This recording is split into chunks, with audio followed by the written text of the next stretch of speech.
Bienvenue dans Méditation, le podcast dédié à la préparation mentale, au sport et à la méditation. On se retrouve chaque semaine entre passionnés pour aborder le thème de la préparation mentale et découvrir ensemble comment optimiser la performance sportive en conservant le plaisir de la pratique et en favorisant le bien-être et l'épanouissement.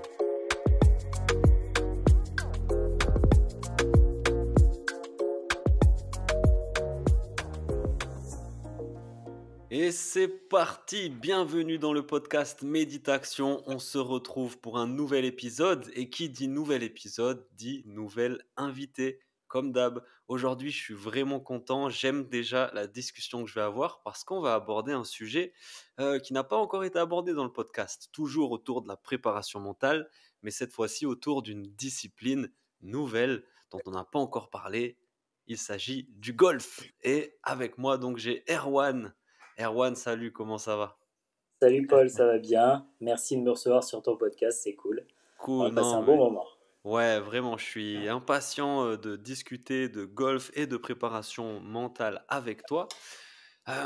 Comment te présenter? Moi, j'ai envie d'utiliser le terme de passionné. Pour moi, tu es un passionné, enfin, c'est ce que tu dégages. Tu as aussi un podcast dans lequel tu parles de golf, une page Instagram, un site internet. Tu vois, outre ton activité de coach de golf, pour moi, tu es un vrai passionné.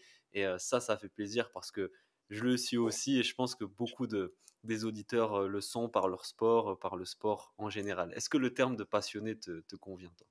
Ah, de toute façon, toi comme moi, je pense que si on fait du podcast sur notre sport et sur le but d'essayer d'aider les pratiquants de notre sport à s'améliorer, c'est qu'on doit avoir un pet au casque et on doit être un peu passionné. Parce que sinon, on ferait juste notre job comme quelqu'un qui va à l'usine et on rentrerait chez nous le soir. Mais en même temps, de toute façon, quand tu es coach, si tu n'es pas passionné, tu transmets pas bien. Et donc, du coup, je me suis toujours dit, le jour où je suis plus passionné et que j'aime plus ce que je fais, j'arrête. Donc, pour l'instant, j'ai pas arrêté. Donc, je Hmm, pense que la définition est bonne. Ouais. c'est marrant. Et t'associes donc la passion à un grain de folie aussi? Forcément, je pense que, ouais, la passion, il y a de la folie dans la passion, finalement. Que ce soit de Mhm. la passion, tu prends la passion amoureuse, il y a toujours une partie de folie. Et si t'as pas un peu de folie, ça t'enlève un peu de curiosité. Du coup, tu vas pas chercher ce qui peut te rendre meilleur. Donc, du coup, oui, la passion, c'est de la folie. Yes. Ça Ouais, devient j'aime même bien. addictif, en fait. Ouais. J'aime bien et ça peut mener à faire des folies, des choix passionnés justement. On choisit la passion avant peut-être la sécurité. Et c'est vrai, je suis assez d'accord avec ça. Et on prend des risques avec la passion. Yes. Et toi, comme moi, toi, avec ton podcast, malgré tout, on prend des risques parce qu'on expose au grand jour tout ce qu'on peut imaginer de nos sports et c'est assez courageux finalement de mettre au grand jour tout ce qu'on pense, je pense. Yes, yes, yes. On prend des risques ou on tente notre chance. C'est ça, c'est ça. En tout cas, on se prête au jeu ouais, de la passion et du partage de cette passion. Donc, on se retrouve bien là-dessus et ça, c'est super. Je suis content pour qu'on ait cette discussion du coup. Donc, toi, tu as une activité, sinon ton activité principale, c'est le coaching, c'est ça, le coaching Ouais. de golf. Est-ce que tu peux nous en parler un peu? C'est des coachings, toi, particuliers? Tu es dans un club de golf? Tu es dans une fédération? Comment ça se passe un peu de ton côté? Alors, bon, ça fait 10 ans que je suis coach de golf. Le coaching au golf, tu as plusieurs diplômes. Déjà, tu as le premier qui est le BP, monitorat de golf. Tu as le deuxième qui est DE, diplôme d'entraîneur. Et donc, du coup, tu en as un troisième qui est le DES. Moi, j'ai passé les deux premiers. Euh, Plus aussi, en fait, pour être meilleur coach. Depuis maintenant 3 ans, je suis sur un golf en Bretagne, à Lancieux. Et effectivement, mon quotidien, c'est d'aider les joueurs à progresser. Après, il y a de tout. J'ai aussi bien du joueur débutant, du jeune, du moins jeune. Je fais de l'individuel, je fais beaucoup de collectifs aussi, parce que j'ai une grosse école de golf Mhm. adulte qui est comme finalement, tu prends ton cours de tennis toutes les semaines, c'est pareil pour le golf. Et là, on a 180 personnes, donc ça fait une grosse machine toutes les semaines. Et après, on a... alors, il y a une époque, j'ai entraîné au niveau de la ligue. Et aujourd'hui, j'entraîne deux jeunes de très bon niveau, dont un, on a un titre de champion de France. Son frère que j'entraîne, qui est plus grand, lui a eu un titre de champion de France juste avant. Donc du coup, ça me permet de garder une vraie dimension sportive. Et avec tous les facteurs de la performance qui tournent autour, c'est-à-dire qu'il n'y a pas que l'aspect technique du golf, il n'y a pas que l'aspect stratégique du golf, il n'y a pas que l'aspect matériel, il y a aussi tout ce qui est préparation physique, préparation mentale. Et du coup, là, je m'entoure d'un staff. J'ai un préparateur mental qui travaille avec nous, même si c'est un sujet effectivement qui me passionne et où je me suis beaucoup informé. Donc effectivement, quand il n'est pas là, je me dépatouille. Mais malgré tout, chacun a son propre métier et on ne peut pas être sur tous les fronts. On ne peut pas être au support technique et support mental, etc. Même si des fois, il faut mettre les mains dans le cambouis et il faut être sur tous les fronts. Ouais. Donc voilà un peu à l'heure actuelle, quoi. Ouais. C'est vrai que surtout quand on est le coach, le référent technique, souvent on a un peu toutes les casquettes, quoi. On doit faire un peu de préparation physique par-ci, un peu de préparation mentale pour motiver les gars ou les rebooster de temps en temps. Parfois on doit savoir changer de casquette, non? Ouais, c'est ça, c'est que quand tu es entre guillemets à la tête du staff, alors après j'aime pas trop dire ça parce qu'un staff on est tous sur la même ligne, mais forcément il y a des grands axes sur lesquels il faut décider pour les saisons des joueurs.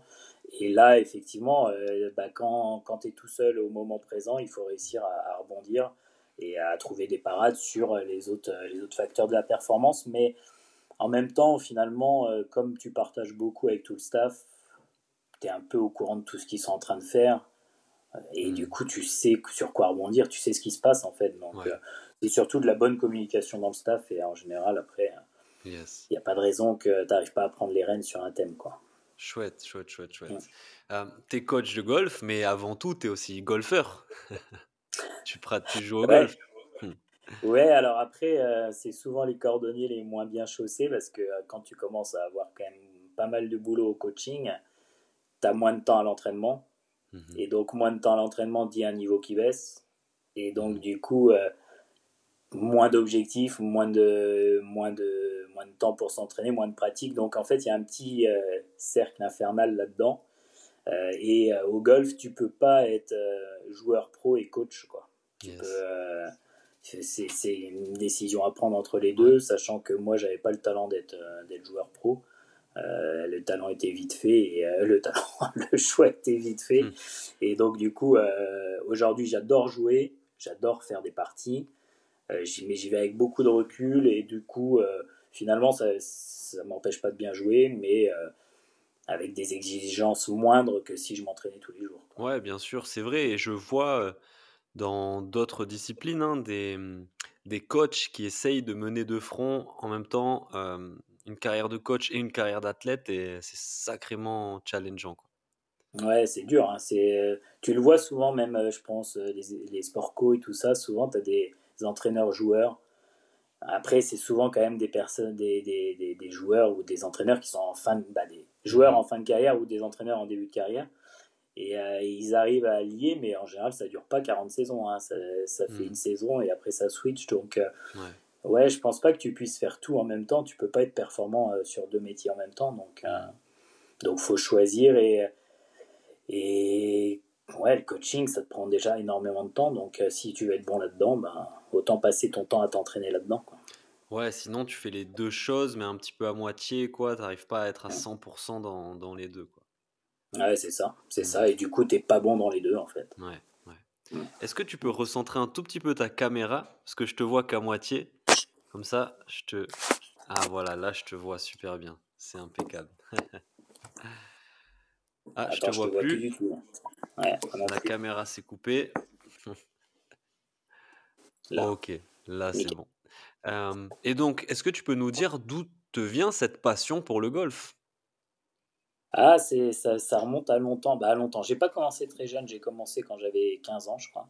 Mhm, Ce qui est pas jeune finalement pour un golfeur. Quand je vois ceux que j'entraîne qui ont commencé plutôt aux alentours de 4-5 ans, il y a une vraie différence.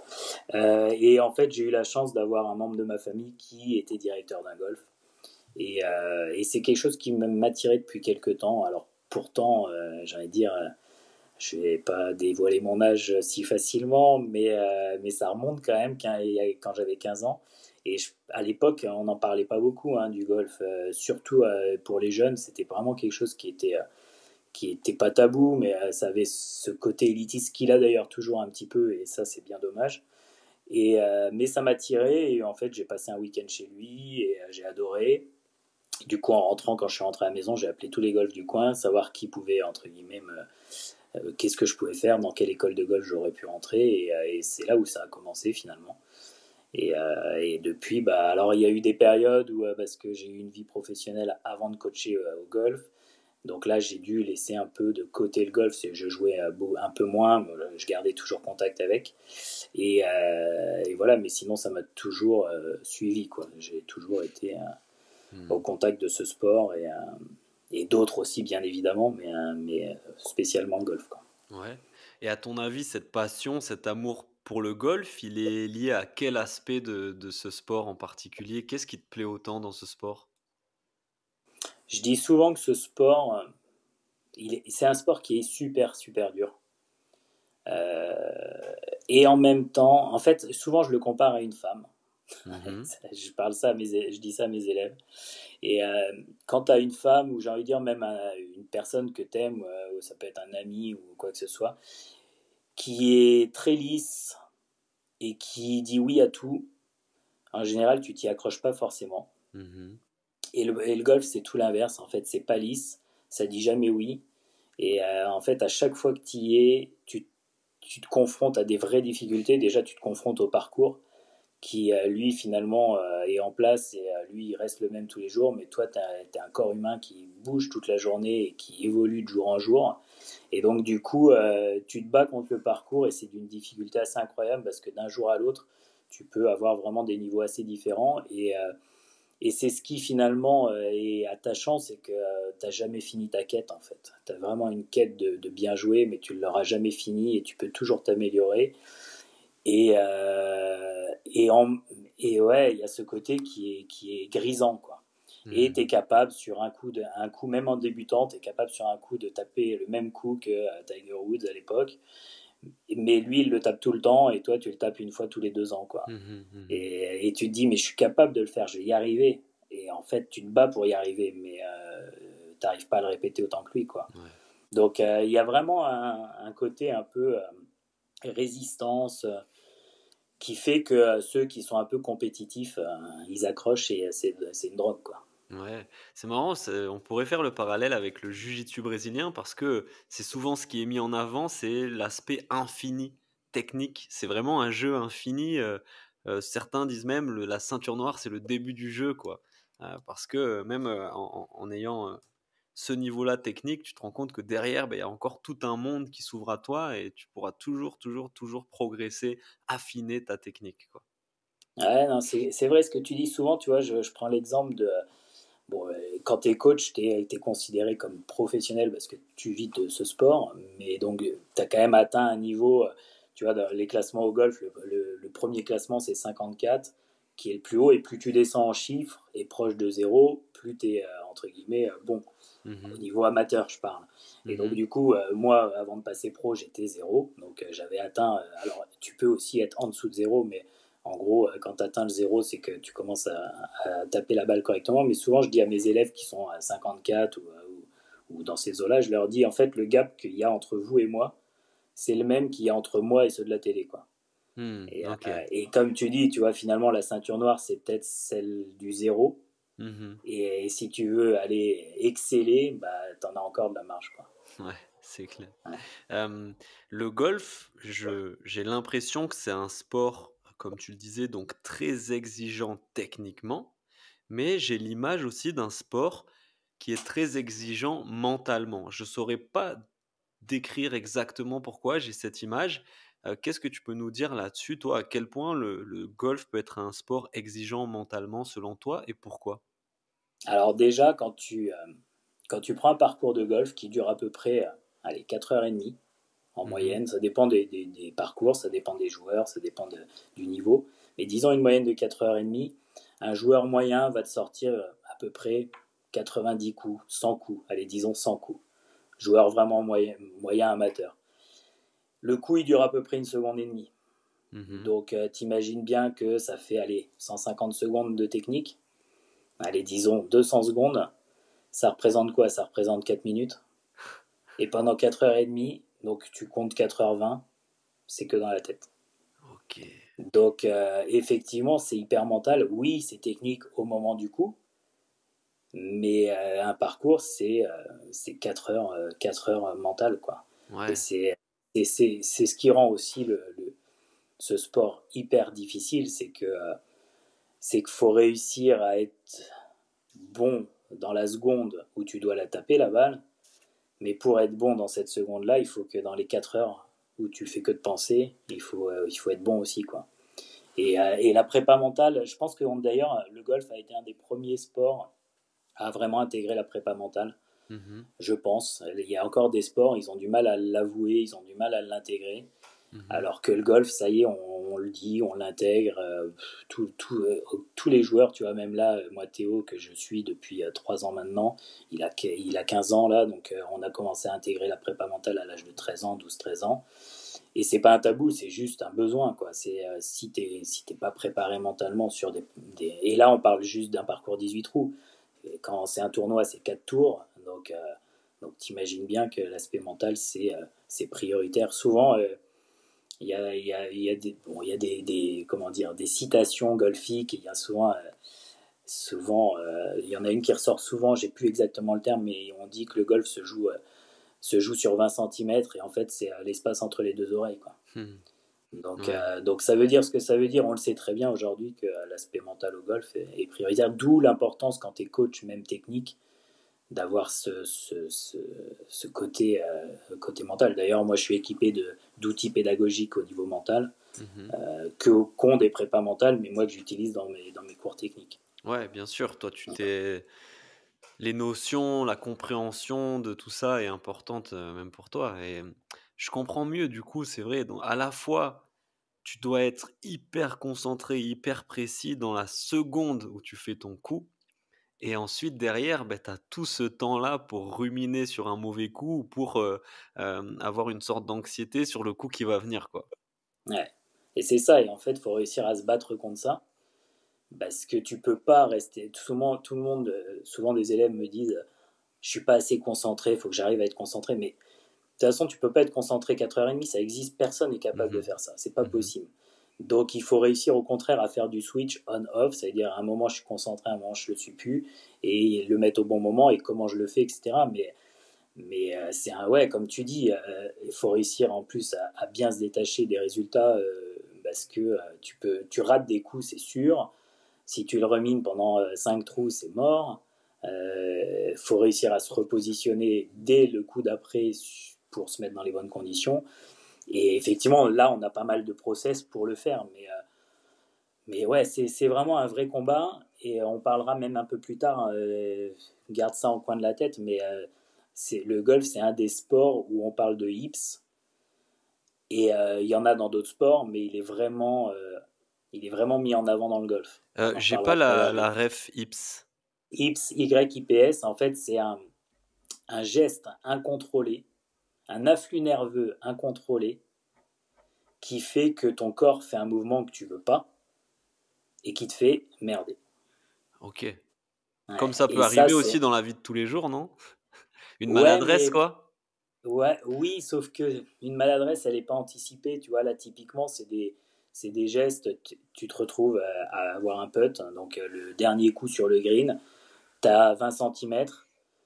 20 centimètres, personne le. Bon, allez, je dis 50, personne le rate. Ou du moins, au niveau pro, personne le rate. Et il y a un truc qui se passe où au moment de l'impact, ta main s'ouvre, le club s'ouvre et donc ta balle passe à côté. Et ça, c'est quand même une maladresse. C'est pas ça, tu vois, Hmm. j'ai envie de dire, tu l'anticipes pas à un moment donné. Ouais. T'es maladroit ou voilà. Après, j'ai envie de dire, et maladroit finalement, c'est peut-être une personne qui a pas assez travaillé ses aptitudes corporelles, tu vois, ou je sais pas. Hmm. Mais et ça, alors le golf pour ça est un sport assez incroyable parce que tu en as beaucoup et tu le retrouves dans d'autres sports, typiquement le tennis. Il y a d'autres sports comme ça où ça arrive. Et c'est hallucinant. Ça, c'est parce que tu parles à ceux qui sont touchés. Moi, je suis touché d'ailleurs, tu vois, sur une partie de mon jeu. mais c'est une guerre contre son mental qui est juste hallucinant, quoi. Et Ouais. tu essayes de trouver des multitudes de parades et c'est très dur. Mhm. Ouais, là, ça, ce serait un sujet intéressant à aborder sous le spectre de ce qu'on appelle l'entraînement neurocognitif, peut-être. Ils sont beaucoup sur Ouais, la question des réflexes archaïques. Moi, c'est pas du tout ma spécialité, mais il y a quelque chose qui s'en rapproche, je pense. ouais, certainement. Après, ouais, c'est assez spécial. Faut le voir ou faut l'avoir vécu pour le comprendre. Hmm. Parce que quand tu vois les premières fois, d'ailleurs sur YouTube, il y a sûrement pas mal de vidéos à retrouver. Je me rappelle de Stern Niels, un joueur sudaf qui l'avait eu au Master sur un grand chelem au premier trou.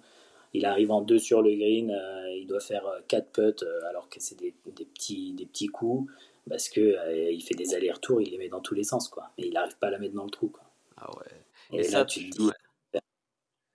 Tu penses que c'est le stress, c'est l'enjeu, c'est la pression, c'est quoi à ce moment-là c'est qui ça, l'en... en fait, ça part alors, ça peut partir d'un problème technique à la base qui s'ancre et du coup qui t'emmène une réelle peur de l'échec.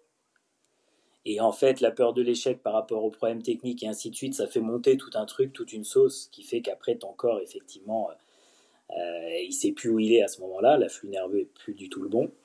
Après, ça peut venir effectivement d'une grosse tension, c'est-à-dire que encore au niveau amateur, les tensions sont basses, mais on s'en met quand même des hautes. C'est-à-dire que oui, tu t'autorises pas à la rater, quoi.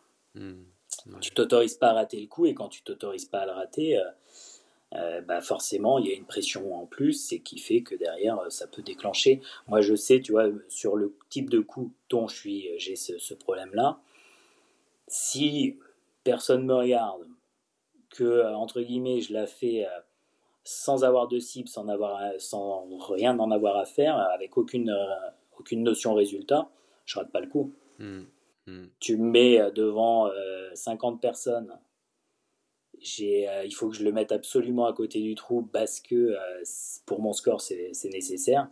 Je te fais une cagade pas possible. Ouais. Et Et à haut pourtant je niveau, connais le coup. ouais. Et à haut niveau, c'est plus 50 personnes, c'est des milliers, voire des millions de personnes qui te regardent à la télé et en C'est ça. direct. Et ce coup-là, il vaut 200 000 euros. En plus, ouais, il y a des Ouais, grosses sommes en jeu, ouais. Oh là c'est là. ça. Donc tout ça fait que tu peux vite. Mais à niveau pro, il y en a une pelletée qui ont eu ce problème-là et qui se battent encore contre ça ou qui ont réussi à résoudre le problème. Hmm. Hmm. Et outre donc ces hips là, quels sont les autres obstacles mentaux principaux que tu retrouves dans le golf, toi? Qu'est-ce qui Bah, bloque, qui parasite les joueurs, surtout? il y a ce côté-là, effectivement, bon, le golf, c'est un sport de résultat finalement et une école de la vie parce que tu te retrouves sur un parcours, tu joues tout seul, tu peux pas te cacher derrière quelqu'un. C'est pas un sport. C'est pas un sport collectif où le jour où tu es un peu moins bien, bah, si les autres courent bien autour de toi, ils peuvent vite te faire gagner malgré tout. Donc c'est vraiment, et il y a un côté score par rapport à un parcours que tu compares aux autres, donc il y a une vraie relation à l'autre, et le regard de l'autre, il est vraiment prépondérant. Sur souvent un public, alors qui est en train d'évoluer, mais un public qui finalement, le public qui joue au golf, est quand même assez compétitif finalement, aime bien la compétition. Donc quand tu mets tous ces ingrédients sur un sport qui est difficile et un sport où tu es capable de faire un coup fabuleux, comme je te le disais, et que tu comprends pas pourquoi tu n'es pas capable de le répéter, bah c'est très compliqué à accepter, à digérer. Et finalement, c'est un sport de frustration. T'es tout le temps, tu peux toujours critiquer ton coup tant que la balle n'est pas dans le trou, en fait. OK, donc T'as- ouais, donc tu as Donc la vraiment cette frustration, elle est tout le temps là, en frustration à fait. gérer et veiller à ce côté, perfectionniste quoi, parce que, le coup parfait n'existe pas donc si à chaque fois toi tu es concentré sur: «Ah mais ce coup était pas parfait» et ben, tu entretiens un espèce d'affect négatif et une émotion, négative qui peut-être du coup va te parasiter sur le parcours quoi. Ouais, c'est ça. Et déjà, qu'est-ce que le coup parfait, finalement? Parce que chacun a sa définition du coup parfait. C'est assez rigolo d'ailleurs, parce que souvent je pose la question à des élèves. Mmh. Parce que selon le niveau du joueur, le coup parfait, ou le coup acceptable, j'ai envie de dire d'ailleurs, Ouais. parce que le coup parfait, c'est le coup dans le trou, tu vois. Mhm. Mais le coup acceptable est très différent du niveau du joueur. La plupart des débutants ou des personnes qui débutent, eux, leur objectif, c'est que la balle décolle, vole. Mhm. Alors que nous, l'objectif, c'est que la balle aille à la cible, en fait. Ouais, ouais. Et donc, du coup, par rapport à ton coup acceptable, effectivement, c'est gérer cette frustration. C'est bon, ok, mon coup, il est pas comme je le voulais, il n'est pas acceptable. Ok, bah, qu'est-ce que je fais, quoi? Mhm. Comment je gère ce moment-là, quoi?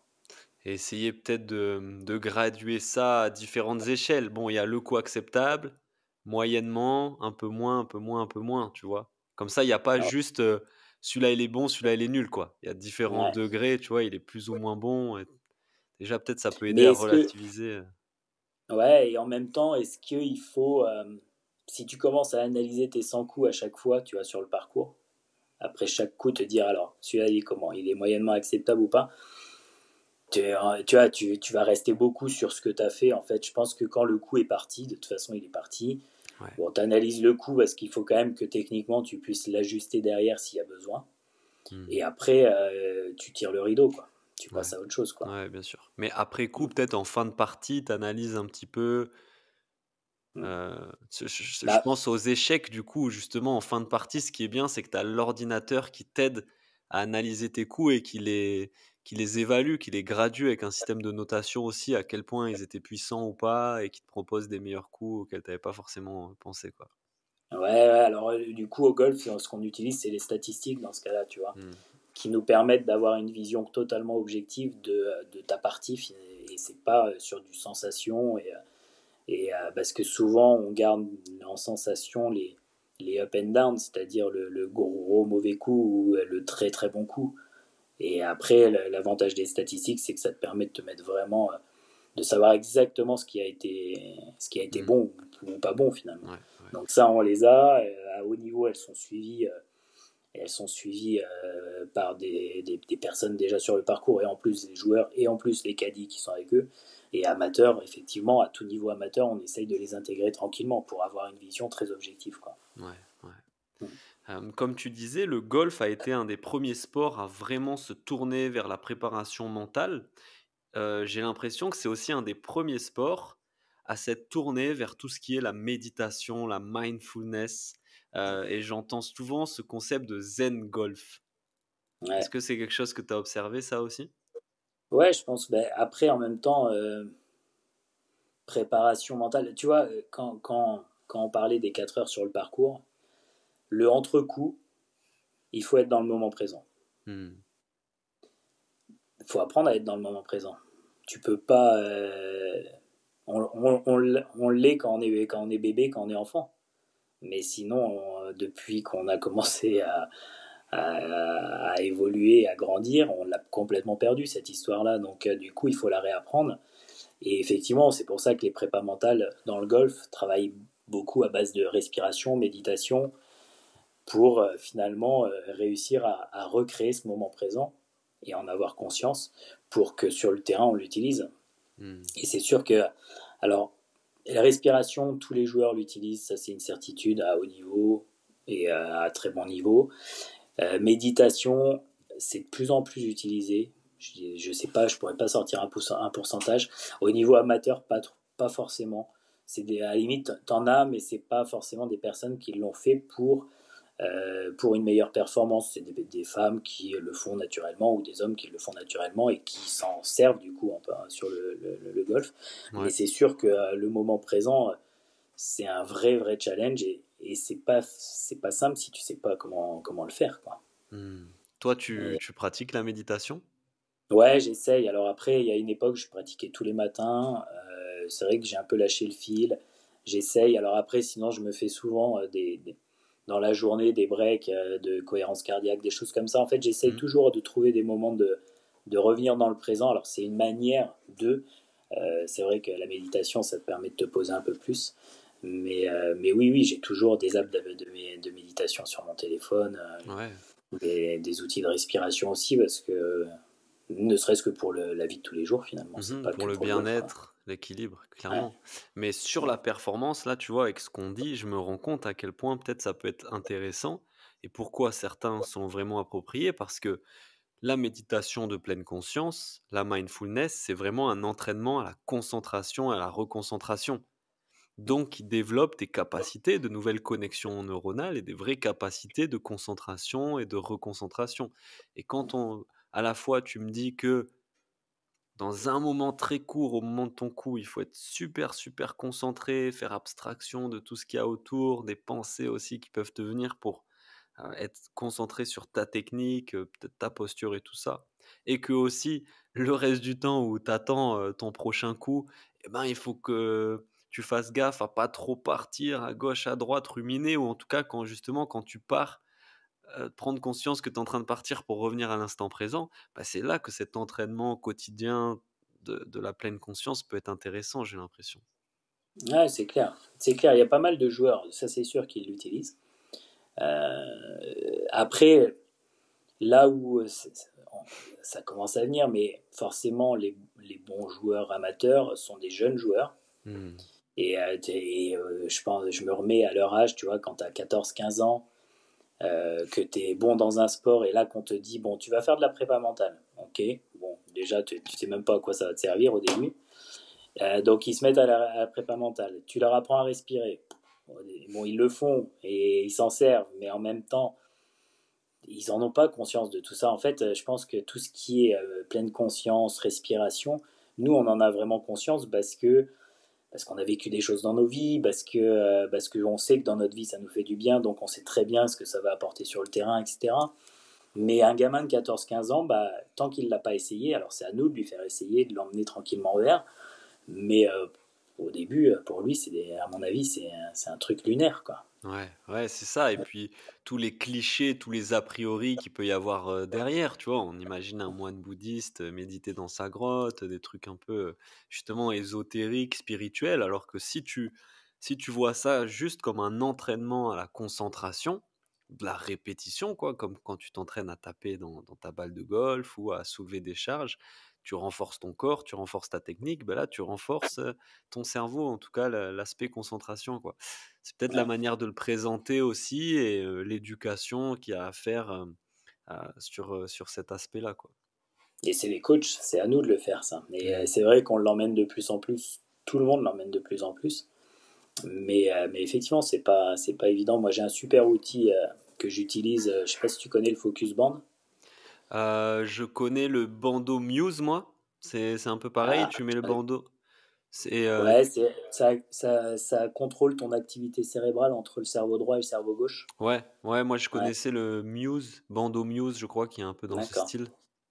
Et c'est vrai que moi, le Focus Band, j'utilise pas mal au golf et c'est hyper surprenant parce que quand ils arrivent à basculer dans ce cerveau droit qui est celui des non-pensées, que ce soit débutant ou très bon joueur, les coups sont assez bluffants.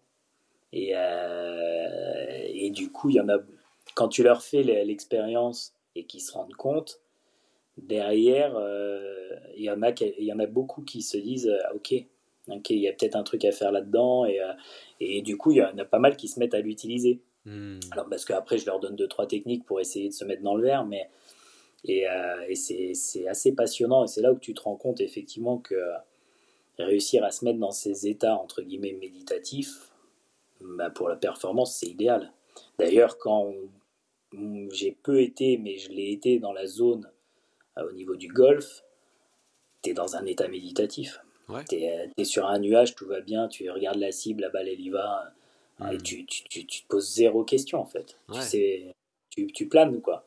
T'es Bah, tu pleinement planes, dans le bon sens immergé, du terme. ouais, t'es pleinement immergé, t'es pleinement concentré, il y a rien qui peut te distraire ou te nuire, parasiter ta concentration et ta performance. Et en effet, Et, plus ton niveau de concentration augmente, logiquement, plus ton niveau de performance augmente. ouais. Et sans effort en plus. Parce que Ouais. quand tu fais l'effort de te concentrer, j'allais dire, c'est déjà compliqué en fait. Est-ce que c'est pas, tu vois, si déjà tu te dis, attends, faut que je me concentre, ça va être plus dur que te concentrer en fait sans t'en rendre compte. Et ça, c'est de l'entraînement, comme tu dis, c'est de l'entraînement mental.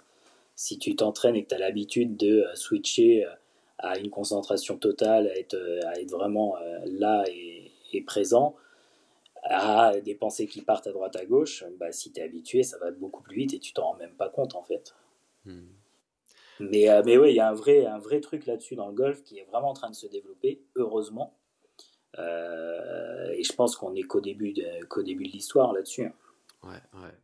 Pour les jeunes, il y a aussi le fait de voir certains de leurs idoles, des icônes de leur sport qui mettent ce genre de pratique en avant, qui peut aussi les encourager à s'y mettre, quoi.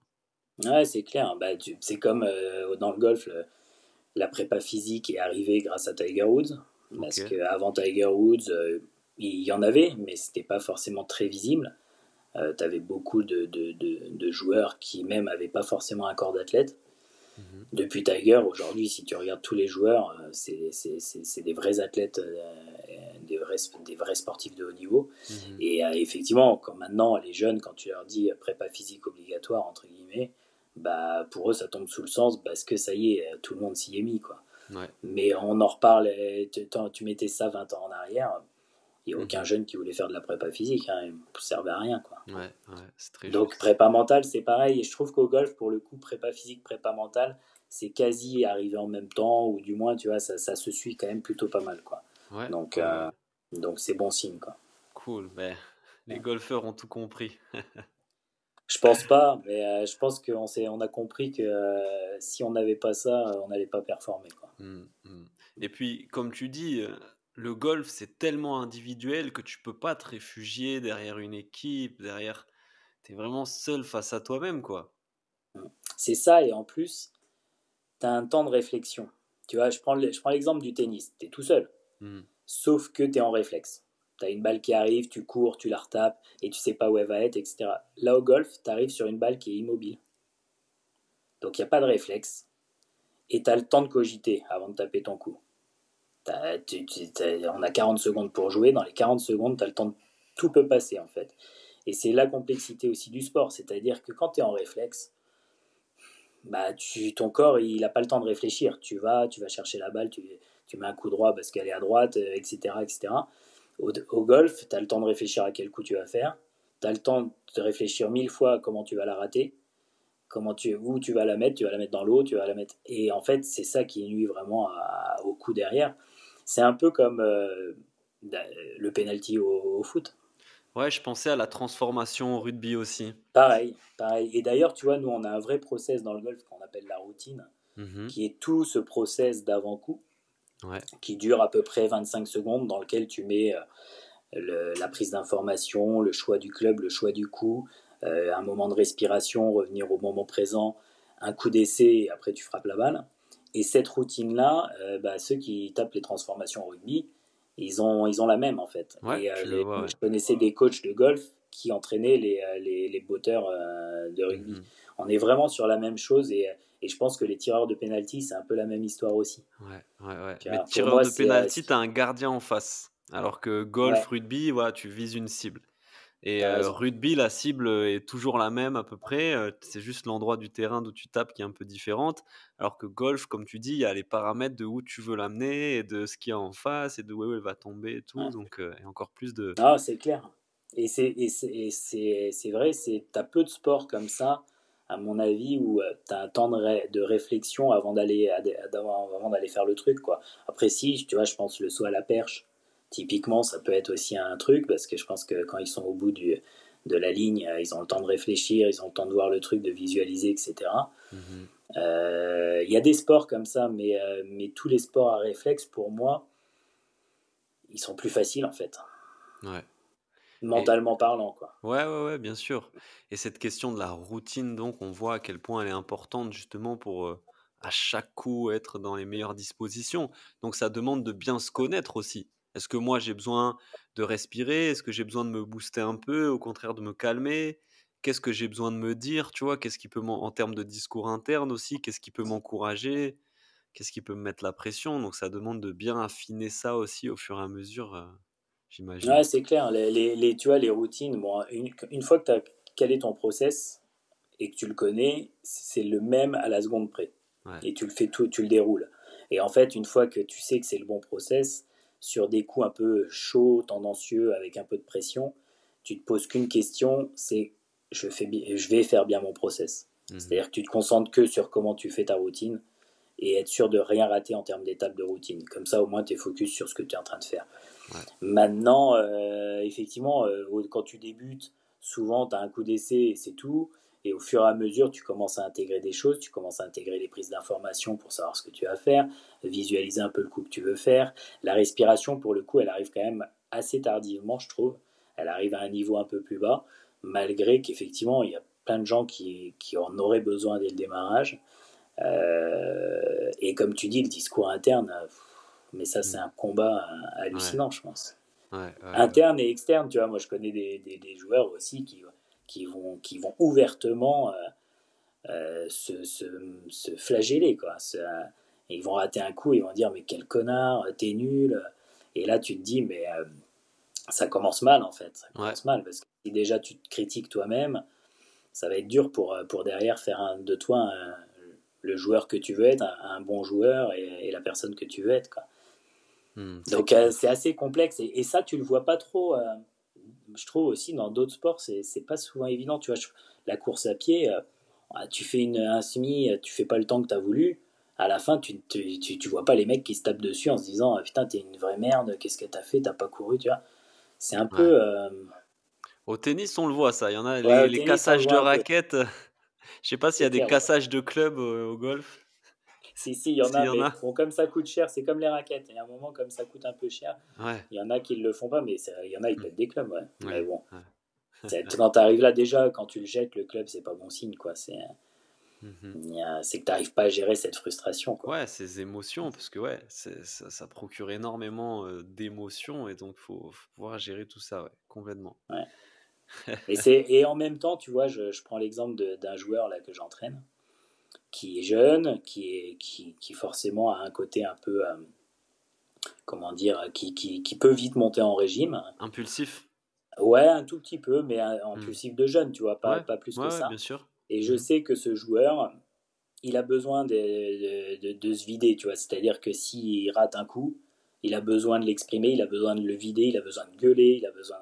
Et donc, sur le parcours, tu peux te dire, ok, il est fou, c'est pas, tu vois, c'est pas bien, il gère pas ses émotions, etc.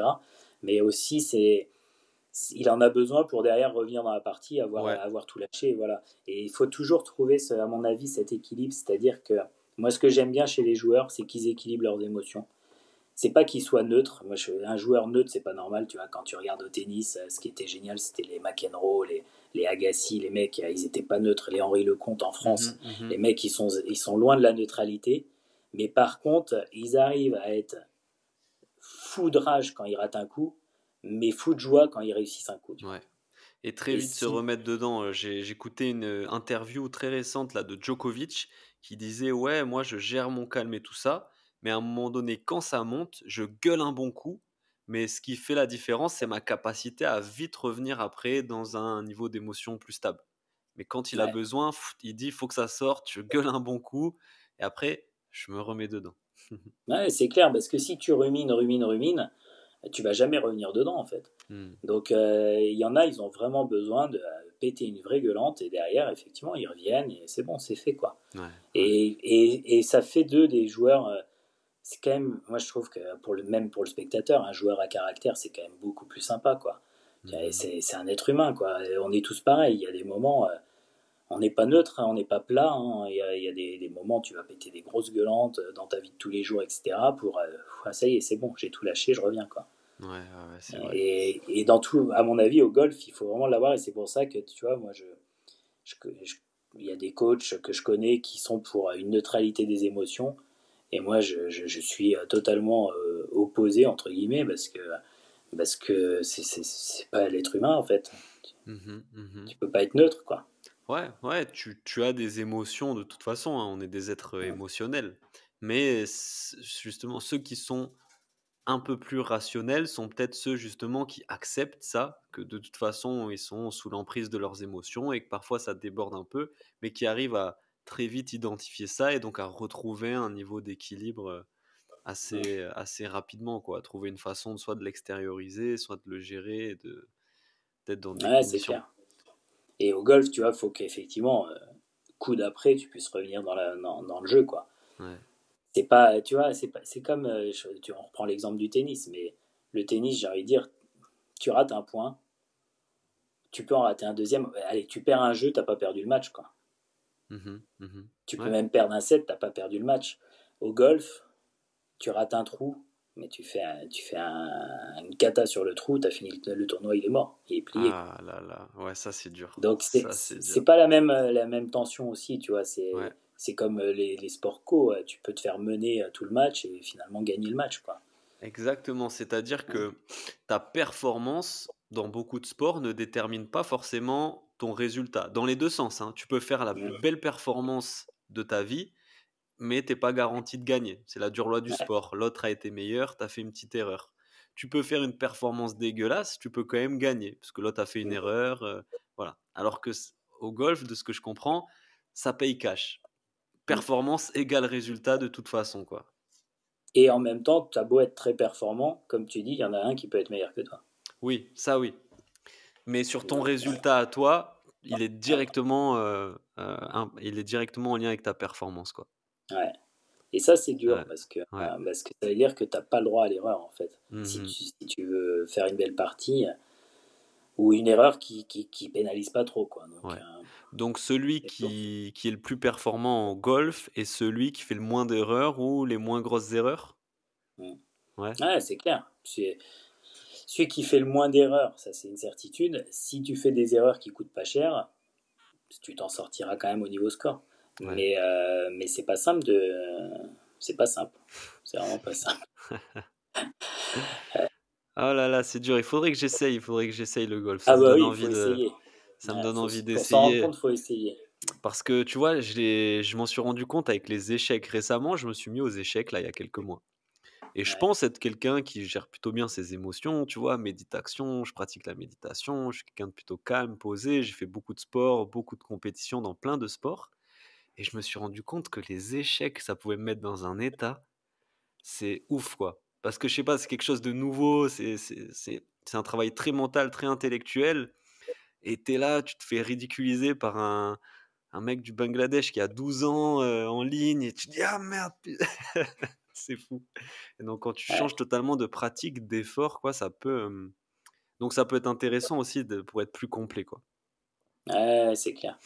C'est clair. Après, je suis un peu comme toi. Moi, le sport, c'est ma vie. Et souvent, j'essaye des nouveaux sports. J'aime bien me remettre débutant dans un sport Ouais. pour voir un peu ce que ça donne et retrouver effectivement des difficultés et réapprendre comme mes élèves, en fait. Et c'est vrai que tu te rends vite compte. Dans le sport, de toute façon, tu caches pas Mmh. quitter, quoi. Mmh mh. Et, Et et je me demande du coup, est-ce qu'on pourrait pas utiliser le golf comme un outil de préparation mentale pour un sportif d'une autre discipline? Un sportif justement qui aurait un peu de difficulté avec son impulsivité, avec gérer sa concentration, son calme, ben, lui faire tester le golf, tu vois? Pour, justement qu'il se confronte à ce côté où tu es seul face à toi-même, ton coup il est nul, il faut que tu arrives à gérer, à penser au prochain, comment tu vas le faire mieux, quoi. Ça pourrait ah, mais être, si, de toute façon, quand tu vois tous les sportifs de haut niveau, il y en a beaucoup, beaucoup qui en deuxième rideau, ils font du golf, hein. c'est vrai, c'est très vrai Ouais, tu ça. prends les footballeurs, il y en a une pelletée, les rugbyman, il y en a une Ouais, pelletée, tu prends. les basketteurs, non mais c'est clair. Ouais, ils ont tous en deuxième rideau ce sport et je pense qu'effectivement, comme tu dis, c'est pas pour rien. Et d'ailleurs, tu vois, moi j'ai un bouquin, c'est le management par le golf. Et tu Ouais. vois, je pense même aux chefs d'entreprise, etc. En fait, il y a une vraie formation via le golf. Mmh. Ouais, s'ils le font tous, c'est pas pour rien, hein. Je Bah, tu pense que vois, je l'avais pas déjà vu ils comme adorent le ça. sport, mais Ouais, je le ouais, voyais plutôt comme, ouais, on va au golf parce que c'est cool, c'est tranquille, mais en fait non, ça aussi, ça forge un certain trait de caractère aussi peut-être, ouais, ouais, certainement, hein. complètement. Et d'ailleurs, tu leur demandes, hein, ils ont souvent. Alors, sur le podcast, moi j'ai reçu Henri Lecomte, j'ai reçu Henri Lecomte, c'est tennis, hein, c'est ça? ouais, Ouais, tennis, et j'ai reçu aussi Brice Guyard qui en escrime OK.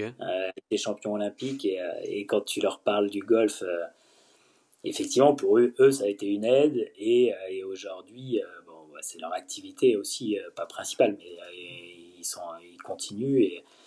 Et c'est rigolo de les entendre en parler parce que par rapport à leur sport, effectivement, tu sens que ils prennent ça. Alors, j'allais dire, en même temps, ils étaient bons dans leur sport, donc la comparaison est assez facile à faire, mais ils insistent sur le fait que c'est dur, quoi. Ouais. Michael Jordan. Je pense à Ah Michael bah, grand Jordan qu'on a. golfeur. Ouais, il était bon. Il était Ah vraiment bon. bah oui. Ouais. Mais comme Raph Nadal, hein, Raph Nadal, c'est un malade. Tu Ok. prends Alain Bogossian, qui est aujourd'hui un des meilleurs amateurs français, hein, au golf. Oh là là, d'accord. Ouais. Et Euh, tu penses que les qualités à la fois athlétiques et mentales, parce que quand on pense à Jordan, il avait un sacré mental, bah, participent au fait qu'il soit très performant très vite dans cette discipline-là. ah bah c'est sûr, c'est Ouais. sûr. Bon, et les aptitudes physiques, ça, il n'y a pas de, pas de secret. Mais tu prends un sportif qui a été à haut niveau, tu Hmm. sais très bien que le golf, il va vite y arriver et il va avoir des facilités effectivement de gestion mentale Ouais. qui n'ont rien à voir avec les autres.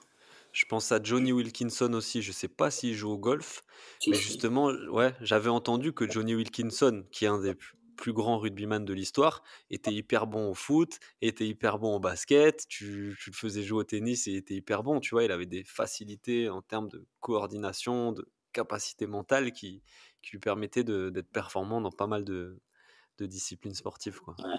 Mais tu Mm. vois, il y avait une étude qui avait été faite là sur les meilleurs mondiaux au golf. Mhm. Et en fait, ils avaient fait comme étude combien de sports ils pratiquaient et jusqu'à quel âge. Ouais. Et le top 5 mondial golf faisait jusqu'à l'âge de 18 ans entre 4 et 6 sports en compétition. Mm. Et il n'y a pas de secret, de toute façon, tu peux pas être mono-activité. Ouais. Tu es obligé d'en avoir d'autres pour t'ouvrir l'esprit sur d'autres choses, pour le développement corporel, il y a plein de... Ouais. Mais effectivement, ouais,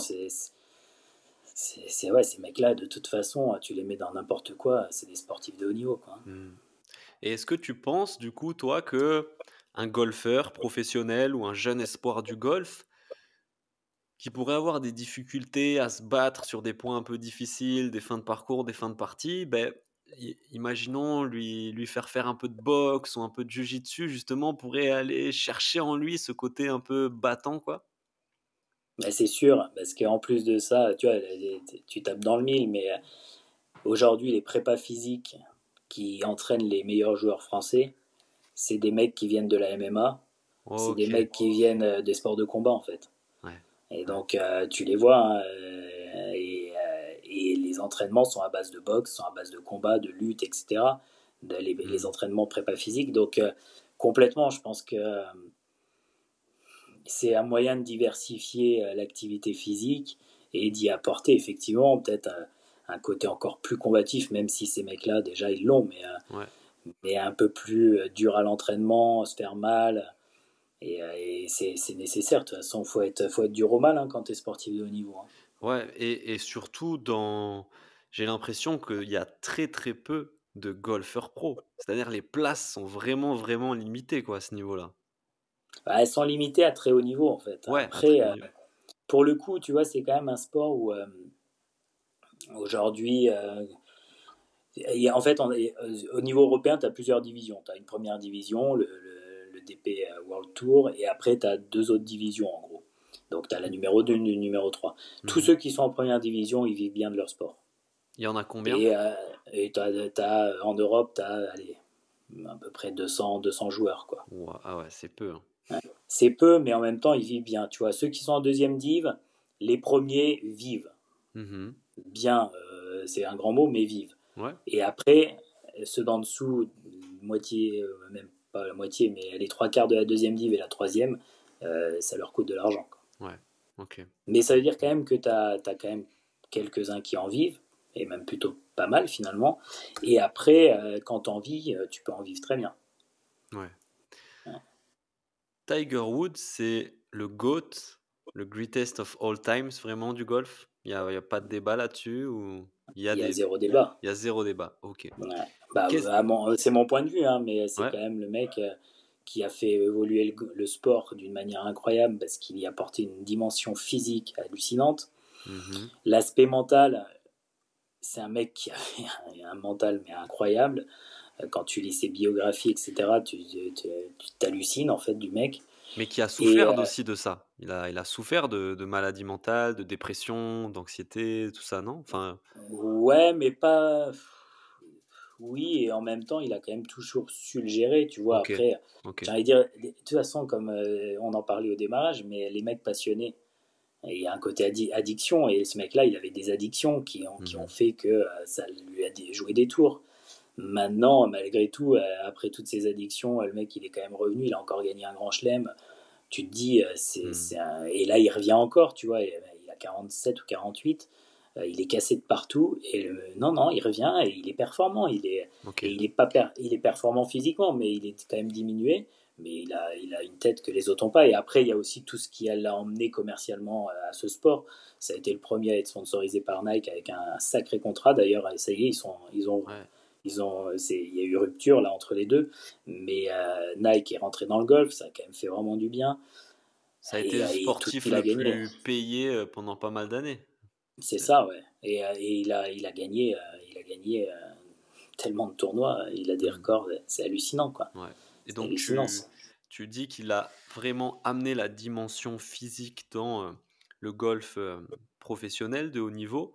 À ton avis, c'est quoi les autres éléments qui font que Tiger Woods a marqué l'histoire du golf en termes de performance, vraiment? Bah, quand tu regardes son palmarès, il est juste incroyable. Quand tu te rends compte au moment où il était très très fort, je me rappelle plus exactement des chiffres, je les avais, mais il gagnait, je me demande s'il gagnait pas un tournoi sur 5 qu'il faisait, ce qui est assez hallucinant. Euh, Est-ce qu'en termes de méthode d'entraînement, par exemple, Tiger Woods, il a ramené des trucs Est-ce qu'il a ramené des trucs? Certainement. Après, c'était un mec qui, en termes de quantité de volume d'entraînement, ok. c'était hallucinant aussi. Son Alors après, engagement c'est ça. Après, il avait des méthodes d'entraînement physique des fois un peu rudes parce que il faisait toutes les prépas physiques des Navy et tout ça. ok. Donc le mec il partait avec sac sur le dos à 60 kilos en Rangers et il partait courir je sais pas combien de bornes. Ce Ouais. qui, à mon avis, pour son physique, lui a pas fait que du bien. Mais en même temps, quand tu dis que ce mec-là il fait ça, bah, je pense qu'il va pas passer une demi-heure au practice et 3 heures au bar derrière, hein. Ouais, et mentalement, Ouais. ça doit, tu vois, quand t'as fait ça, après, attendre un petit peu sur un parcours de golf, ça paraît une promenade de santé, quoi. Ah bah c'est clair. Et c'était un tueur. Hmm. Ça a toujours été un tueur, même limite de la correction, tellement c'était un tueur, quoi. Ouais. C'est une personne, tu le voyais sur un parcours dans les grandes époques, il dégageait aucune émotion, il était très froid. Là, actuellement, tu commences à le voir sourire, c'est juste incroyable. Tout le monde se dit, tiens, il sourit, Tiger. Et donc, du coup, ça, et après, dans ses biographies, moi, je me rappelle, il y a des anecdotes où tu te dis, il est limite de la correction, quoi. Ouais, C'est vraiment avec ses adversaires, quoi. c'est Tim Grover, qui était le préparateur physique de Michael Jordan, appelle ses joueurs les nettoyeurs. Et il dit, il y en a très peu, Michael Jordan en faisait partie. C'est vraiment des gars, dans le cadre du sport, quand même, dans les règles de l'art, qui n'ont aucune pitié, qui vont Ouais. t'écraser, mais autant qu'ils le peuvent, sans sortir trop du cadre et des règles du sport, mais qui sont vraiment là, pas que pour gagner, mais aussi pour écraser l'autre, quoi. Ouais, c'est clair. Et lui, c'est vraiment ça. Et il Hmm. continue. Mais bien sûr que c'est la légende. Et il y a aussi ce côté premier black, en fait, Ouais, qui a fait énormément de bien parce que le golf, à l'époque où lui commençait à gagner, il y a encore des golfs qui acceptaient pas les blacks sur leur parcours, quoi. non, Et, euh, putain, et du coup, tu te dis, mais c'est juste génial, quoi. Et ça, ouais. ça met un bon coup dans la fourmilière. Ça ouvre aussi le sport à des jeunes qui sont peut-être blacks et qui ont peut-être pas forcément les moyens comme lui, en fait, finalement, et qui se disent, bah ouais, moi aussi, je peux, quoi. En fait, Mhm. c'est juste pour nous, ça a été un vrai. C'est dommage que, en même temps, t'en as qu'un par, je sais même pas, par siècle, ou je sais même pas, tu vois, t'as des mecs comme ça court pas les rues. Hmm. Mais ouais, ça a été. Et d'ailleurs, j'allais dire, tu dis Tiger Woods n'importe où dans le monde, tout le monde connaît, quoi. Ouais, ouais, c'est ça, c'est clair. Tu me cites, personne n'est capable de me citer un autre golfeur. Bah, personne. Des sportifs peut-être, mais sinon. Moi, j'avoue que là, tu vois, tu me poses une colle. Mais c'est ça. Et en même temps, et c'est là, hein, c'est comme tu dis, Michael, celui qui suit pas le basket, tout le monde connaît Michael Jordan. Hmm. Tout le monde connaît Roger Federer ou Rafael Nadal ou Mhm. Djoko. Eux, Ouais, ils en ont eu trois en même temps quand même, c'est pas mal. ouais, ouais. Après, en football, à l'époque, tout le monde connaissait Zidane. Mhm. Bon, maintenant, c'est plus Mbappé, mais tu vois, c'est des pairs. Ouais, c'est vrai. C'est ça, quoi. Et donc, t'as lu, une biographie ou une autobiographie, c'est un livre? Ouais, il y en a plusieurs Il y en a de plusieurs? lui. Il y en a qui ont été faites alors par des journalistes, bien évidemment. Il y en a qui ont été faites par ses caddies, ses entraîneurs. Ok, ouais. Et c'est hyper intéressant. Alors, j'ai lu par le caddie, par l'entraîneur, par des journalistes. Et en fait, c'est hyper intéressant de connaître toutes les facettes de ce mec-là qui, comme tu dis, je crois que nettoyeur, c'est le bon terme. Mais en même temps, c'est comme, tu vois, le coup de boule de Zidane, tout le monde lui pardonne. Et Mhm. ce côté nettoyeur de Tiger, en fait, tu lui pardonnes tellement Ouais, parce que c'est la légende, quoi. C'est la ouais. légende. Moi, je sais que je l'ai vu une fois à la Ryder Cup quand il était à Paris au National. C'est la seule fois où je l'ai vu, mais tu le vois, tiens, c'est un moment unique, quoi. Ouais, ouais, ils dégagent quelque chose, ces gens-là. Ouais. Et ces mecs-là, tu leur pardonnes tout, c'est ça qui est assez incroyable. Hmm. Parce que pour le coup, Tiger, en termes de vie privée, c'est loin d'être un exemple. Hmm. Mais en même temps, il n'y a pas de souci, tu vois, tu lui dis, Ouais. ouais, ça passe, il n'y a pas de problème, quoi. Voilà. Je vais poser une question bête. Est-ce qu'il y a des arbitres dans une compétition de golf? Ouais, ouais, t'as des arbitres qui tournent. Alors, sur le niveau amateur, c'est sur quand même des compétitions qu'on appelle fédérales, tu vois, tout ce qui est, on appelle ça des grands prix, tout ce qui est les championnats de France, etc. Oui, t'as des arbitres qui tournent sur le parcours, qui ont plutôt un œil sur effectivement des points de règle. Alors, sur le niveau professionnel, c'est pareil, dès qu'il y a un petit doute, parce qu'en fait, l'arbitre, c'est c'est ton partenaire de jeu qui marque ton score et donc du coup qui est entre guillemets le premier arbitre qui, quand tu as un doute, tu lui demandes et si on arrive à se mettre d'accord avec lui sur le point de règle, pas de problème. S'il y a un doute et que les deux savent pas trop exactement ce qu'il faut faire, là il y a appel à un arbitre qui vient et qui vient délibérer entre guillemets sur le choix de règle. Donc ça au niveau professionnel et niveau amateur et après aussi il y a un vrai combat à l'heure actuelle sur le temps de jeu. Et donc les arbitres sont aussi là pour faire en sorte que le temps de jeu soit respecté. Mais Ok. ouais, ouais, il y a des arbitres nationaux, internationaux. Est-ce que, Mais pas pour la compète du dimanche, quoi. ouais. Est-ce que donc, voilà, à haut niveau, il y a des erreurs d'arbitrage, comme on peut le voir dans d'autres sports, quoi? En fait, l'arbitrage, c'est hyper complexe parce que tu as un livre de règles le golf, c'est vraiment un sport assez complexe parce que tu as plein de cas de règles, entre guillemets, possibles. Ok. Donc, tu as un livre de règles, tu as un livre des interprétations des règles et tu as un livre de la jurisprudence des règles. Pour te dire en fait, c'est hyper galère au niveau des règles parce que elles peuvent être interprétées différemment selon les personnes. Et le côté jurisprudence, bah, il y a eu des cas de cette règle-là, et voilà comment ça a été élucidé, quoi. Ah ouais, Ah, c'est un système juridique, judiciaire, à lui c'est tout seul. l'enfer. Et du coup, moi, je me rappelle, premier diplôme de coach qu'on fait, on avait des cours de règles, et le premier questionnaire de règles que je fais, alors que je jouais à un niveau amateur plutôt bon, il y avait 20 questions, j'ai dû avoir 5 sur 20, quoi. Hmm. Et on reprenait des questions, et chacun avait son avis, et en fait, chacun n'avait pas tort, en fait. Et donc c'est ça qui est problématique en fait sur les règles et d'où l'intérêt d'avoir les arbitres. Et maintenant en plus il y a tout ce qui est caméra, vidéo, donc du coup ils peuvent rechecker des trucs de temps en temps. Mais, euh, mais ouais, ouais, heureusement qu'il y a des arbitres, mais ça doit être ça doit être l'enfer d'être arbitre. Ouais. Bon Voilà. après il y a un respect de l'arbitre hein, qu'on n'a pas comme au rugby, etc. Pour le Ouais. coup, quand Ouais. l'arbitre décide, c'est comme ça, point barre, hein. Hmm. Ça, c'est beau, ça. Heureusement. Heureusement. Euh, je voulais qu'on parle yoga aussi, parce que tu es proche du milieu du yoga, et il me semble que aussi c'est quelque chose que tu as intégré à des stages ou à des camps de préparation pour tes jeunes joueurs. Est-ce que tu peux nous dire pourquoi toi tu as utilisé le yoga? Est-ce que c'est la dimension physique, la dimension mentale, un peu les deux? Alors tu dis pour des jeunes joueurs, oui, et pas que. Ouais, pas que. C'est-à-dire que Ok. ouais, ouais, je l'ai utilisé via mon prépa mental parce que lui aussi, et a des appétences et affinités avec le yoga. Donc tous les stages qu'on fait avec nos jeunes, effectivement, il y a toujours une dose de yoga Ouais. qui a deux intérêts, mobilité, et du coup c'est un yoga plutôt doux, c'est Mhm. mobilité et relaxation finalement. Et, Mhm. donc ça c'est les deux quand on est avec eux. Et là effectivement fin avril j'organise un stage alors ouvert à tout le monde avec ma femme du coup que tu connais qui est prof de yoga maintenant. Ouais. Et donc du coup là c'est ouvert j'ai un public plutôt plus âgé. Mhm.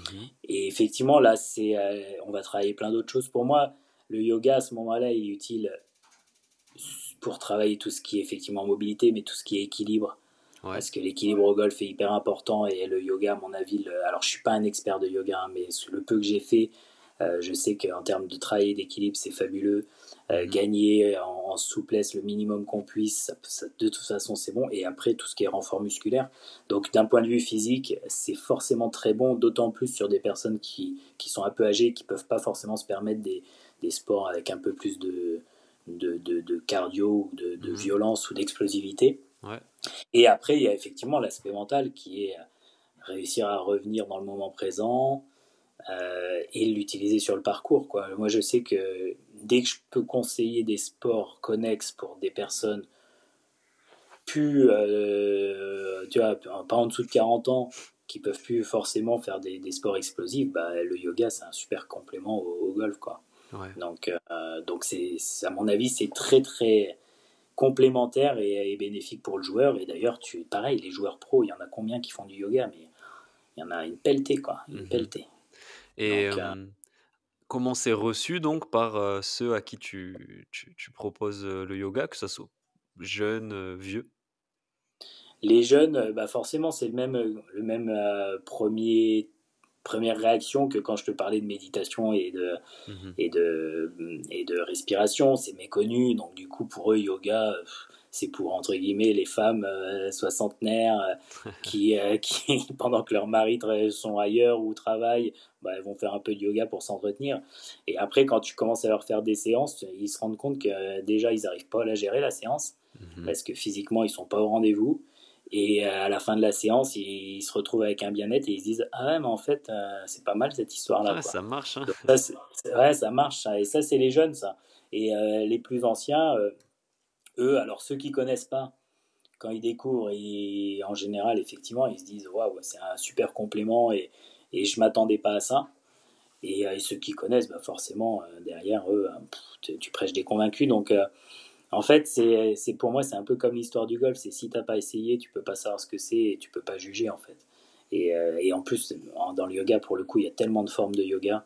Tu as effectivement des Ouais. yogas très doux, mais tu as des yogas qui sont un peu plus énergiques. Mhm. Moi, je Mhm. sais qu'en ayant fait des séances, en essayant de suivre Jenny, pas elle qui les faisait, mais de d'autres professeurs, et Ouais.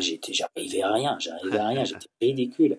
Et pourtant, je cours toutes les semaines, je m'entretiens bien, mais c'est hyper c'est dur, c'est un vrai Ouais, c'est sport. très exigeant pour le corps, Ouais, ouais. ouais.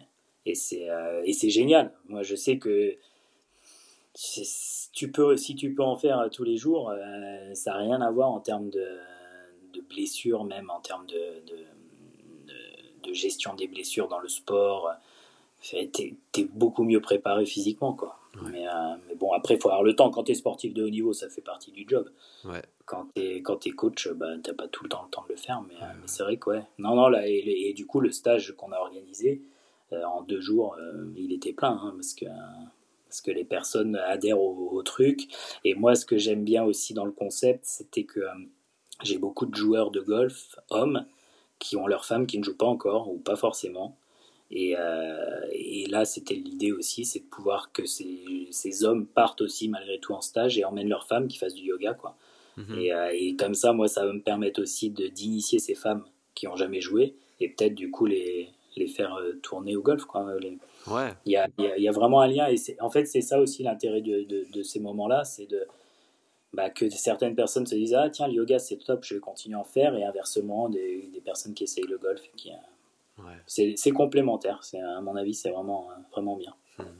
Et Qu'est-ce que tu proposes alors à quelqu'un qui prend son premier cours de golf, qui a jamais, tapé, dans une balle de golf de sa vie, quoi?